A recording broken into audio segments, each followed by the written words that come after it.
सलमान अकरम राजा साहब बार बार ये बात कर रहे हैं कि इमरान खान की जब आंख के हवाले से था कि उनकी आंख दुरुस्त नहीं है, ठीक नहीं है, तो वो कहते थे कि दीवार पे लगी घड़ी भी उनको नहीं नजर आती थी, लेकिन अब दीवार में घड़ी भी नजर आ रही है और घड़ी की सुइयां भी नजर आ रही हैं। तो वो कह रहे हैं उनकी सेहत, उनकी आंख बहुत बेहतर हो रही है। तो पार्टी अभी भी खदशात का इजहार कर रही है। सलमान अकरम राजा साहब मुतमईन है कि जो प्रोग्रेस है वो ठीक है। तो आप समझते हैं कि जो बात कर रहे हैं देखिए, वो दुरुस्त है? जी। शहजाद साहब इसको एक और चीज के साथ जोड़ते हैं। जी। अचकजई साहब ने भी कहा था कि इमरान खान साहब बिल्कुल ठीक है, 8 फरवरी से पहले की बात है। उनको गलत इंफॉर्मेशन दी गई। सलमान अकरम राजा साहब बड़े रिस्पेक्टेड हैं। सलमान अकरम राजा साहब को भी इंफॉर्मेशन दी होगी, क्योंकि वो खुद तो नहीं मिले। तो हम तो यही चाहते हैं कि हमें मिलने दें, हमारी लीडरशिप को मिलने दें, बहनों को नहीं, मिलने लेकिन दें, सलमान उनके अकरम राजा वकला को साहब को जो हमसे मिलने इन्फॉर्मेशन दें। दी गई, आप दुरुस्त कह रहे हैं, वो तो गौहर साहब गए थे पिम्स अस्पताल, अलामा नासिर साहब गए थे और वहां पर जो डॉक्टर्स मिलकर आए थे इमरान खान से वो भी मौजूद थे, और डॉक्टर जो इमरान खान के जाती मुआलिज हैं वो भी ऑनलाइन मौजूद थे। तो वहां उस मीटिंग का हवाला दे रहे हैं ना सलमान अकरम राजा साहब। तो देखिए, मीटिंग बिल्कुल आपकी बात ठीक है कि जो गौहर साहब और अलामा साहब गए थे, वहां पे जो मीटिंग हुई डॉक्टर से, डॉक्टर ने ही उनको बताया होगा।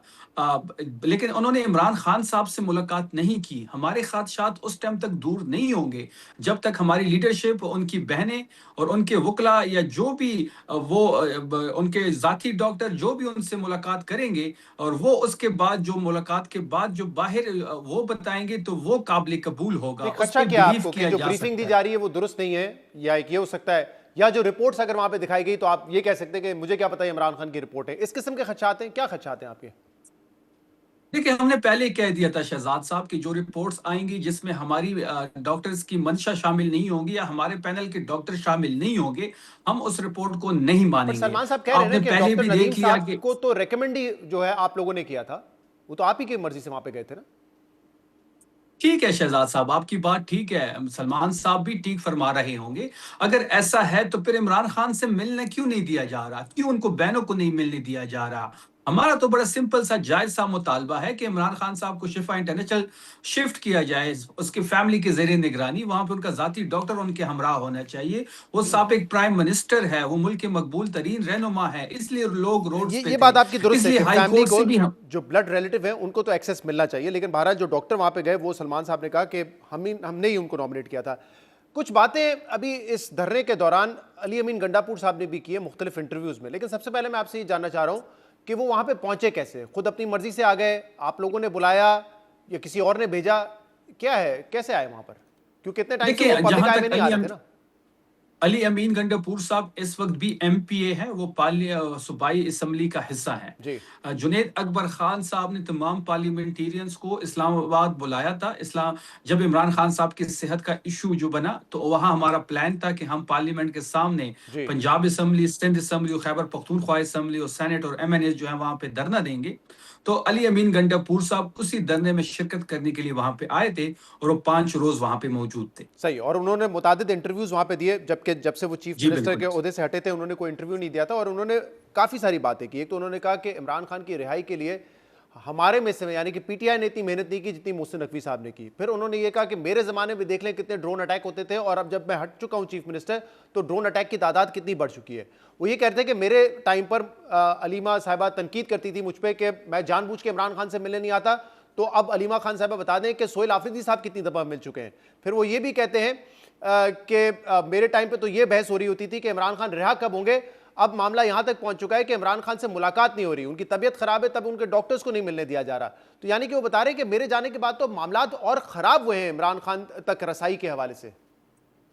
देखिए, जहां तक अली अमीन साहब की इंटरव्यूज की बात है, मेरी जाती ये राय है कि इस वक्त हमारा फोकस जो है वो इमरान खान साहब की सेहत की जो इशू बना हुआ था उस पे होना चाहिए, और उसके साथ साथ रिहाई पे होना चाहिए। आपस में जितने भी हमारे इंटरनल कोई इश्यूज हैं तो ये होते रहेंगे। अली अमीन गंडापुर साहब 1.5 साल तक सीएम खैबर पख्तूनख्वा रहे, उनकी परफॉर्मेंस भी आपके सामने है। उन्होंने बारहा कोशिश भी की, इस्लामाबाद भी आए, लेकिन वो कामयाब नहीं हुए, वो डिजायर गोल्स हम हासिल नहीं कर पाए जो जो हम हासिल करना चाहते थे। जहां तक सुहेल आफरीदी साहब की मिलने की बात है, तो सुहेल आफरीदी साहब 11 दफा अडियाला आ चुके हैं, लेकिन जो आपको भी पता है और मुझे भी पता है कि कौन सा निजाम उनको रोक रहा है मिलने से, और क्या डर है सुहेल आफरीदी साहब को इमरान खान साहब से मिलने का, वो भी आपको पता है। सुहेल आफरीदी साहब जो है, जिस तरीके से वो गवर्नेंस को और तहरीक को आगे लेके जा रहे हैं, वो जिस तरीके से इस तहरीक में एक नई रूह आ चुकी है, स्ट्रीट मूवमेंट की जिंदा मिसाल आपके सामने है।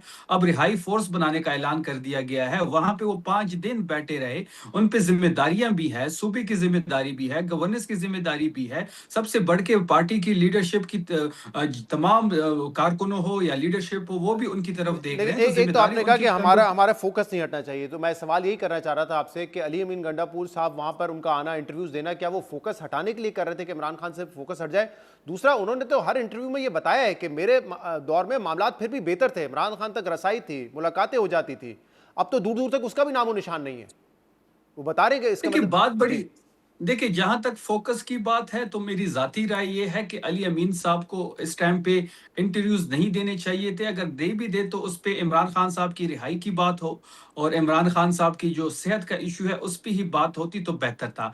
अली अमीन गंडापुर साहब हमारे सीनियर है, पार्टी के रहनुमा है, बड़ी रिस्पेक्ट है उनके लिए। जहां तक आप बात कर रहे हैं सुहेल आफरीदी की, तो सुहेल आफरीदी साहब की जो आप मुलाकात की बात, आपने दोबारा इस बात को दोहराया है, तो मुलाकात, और हमने तो बहुत ट्राई की, मुलाकात किस लिए नहीं हो रही वो भी आपको सामने है, सही। कि इतना डर है सोहेल आफरीदी साहब का इमरान खान साहब से मिलने के लिए। अगर इमरान खान साहब से मिल लिए तो पता नहीं कौन सी कयामत आ जाएगी, लेकिन सही है सोहेल शफी आफरीदी साहब, साहब की आपने एक तो अली अली अमीन गंडापुर साहब ने रिहाई के हवाले से भी बात की। उन्होंने ये कहा कि हमारे पास ऐसे मौके थे जो हमने ज़ाया किए, वरना शायद आज मामला बेहतर हो सकते थे, जिसमें उन्होंने एक संजानी का भी पूरा वाकया सुनाया कि इमरान खान ने तो कह दिया था संजानी बैठ जाओ, लेकिन फिर उन्होंने शायतन कहा कि बुशरा बीबी नहीं मानी कि हमें आगे तक जाना है, डी चौक तक। तो वाकई क्योंकि आप भी उस वक्त भी आप क्लोज सर्कल में ही थे, सोहेल आफरीदी साहब भी कैबिनेट का हिस्सा थे, तो वाकई ऐसे उस वक्त हालात थे, आपकी नॉलेज में है कि इमरान खान तक रसाई और शायद उनकी मुमकिन रिहाई तक मामला जा रहे थे, जिसको ज़ाया किया गया? देखिए, बात बड़ी वाज़ेह है कि 26 नवंबर की सुबह इन्होंने खुद जेल खोल दी थी। वहाँ पे बैरिस्टर गौर और बैरिस्टर सैफ को जाने दिया गया था। हेलीकॉप्टर भिजवाया गया था, उस जी हेलीकॉप्टर जी। के ज़रिए ही दोनों रहनुमा वहाँ पे पहुँचे थे। ये बात सबको पता है, और अंदर बैरिस्टर गौर की मुलाकात हुई थी और सैफ साहब की मुलाकात हुई थी। जहाँ तक देखिए, जब ये नून लीग का वतीरा है कि जब ये प्रेशर में आते हैं तो ये पाँव पड़ जाते हैं। ये 26 नवंबर की सुबह बिल्कुल पाँव पड़ गए थे, लेकिन वो चीज़ें फाइनलाइज़ क्यों नहीं हो सकी, इसका बेहतर जवाब आपको अली अमीन साहब दे पाएँगे। तो अली मीन साहब ने तो दे दिया ना, वो तो कह रहे हैं इमरान खान ने कहा था संजानी बैठ जाओ, लेकिन फिर ऑब्वियसली वो कह रहे हैं कि बुशरा बीबी साहबा शायद समझती थी कि आगे जाना चाहिए, शायद तो उन्होंने यही बात की है। अच्छा, आपने बैरिस्टर सैफ साहब का नाम लिया। आज बैरिस्टर सैफ, फवाद चौधरी साहब, वो दीगर ने एक प्रेस कॉन्फ्रेंस की और ये कहा है कि नेशनल गवर्नमेंट बनाने की जरूरत है। उसमें फवाद चौधरी साहब ने ये भी कहा है कि अगर आसिफ अली जरदारी और नवाज शरीफ साहब आमादा हो जाए नेशनल गवर्नमेंट पे, तो इमरान खान साहब को हम मना लेंगे नेशनल गवर्नमेंट पे। तो आपको लगता है कि इमरान खान मान जाएंगे नेशनल गवर्नमेंट के ऊपर? देखिए, बात जहां तक नेशनल गवर्नमेंट की है, तहरीक इंसाफ कुछ चीजों पे प्रिंसिपल या चकजई साहब के साथ एग्री हो चुकी है। हम ये चाहते हैं कि मैंडेट की वापसी हो, अगर नहीं होती तो हम फ्रेश इलेक्शन की तरफ जाना चाहते हैं। हम नेशनल गवर्नमेंट की तरफ नहीं जाना चाहेंगे। और दूसरी बात यह है कि इस नेशनल गवर्नमेंट में भी तहरीक इंसाफ को वो ड्यू शेयर नहीं मिलेगा जो मिलना चाहिए। फवाद चौधरी की जहां तक बात है, तो फवाद चौधरी के पास कोई मैंडेट नहीं है पाकिस्तान तहरीक इंसाफ की तरफ से, किसी भी किस्म के फैसले करने का इख्तियार उनके पास नहीं है। और वो इमरान खान साहब को कैसे मनाएंगे, क्योंकि इमरान खान साहब तो उनसे मिलना ही नहीं चाहते। तो ये बहुत बड़ा एक सवालिया निशान है।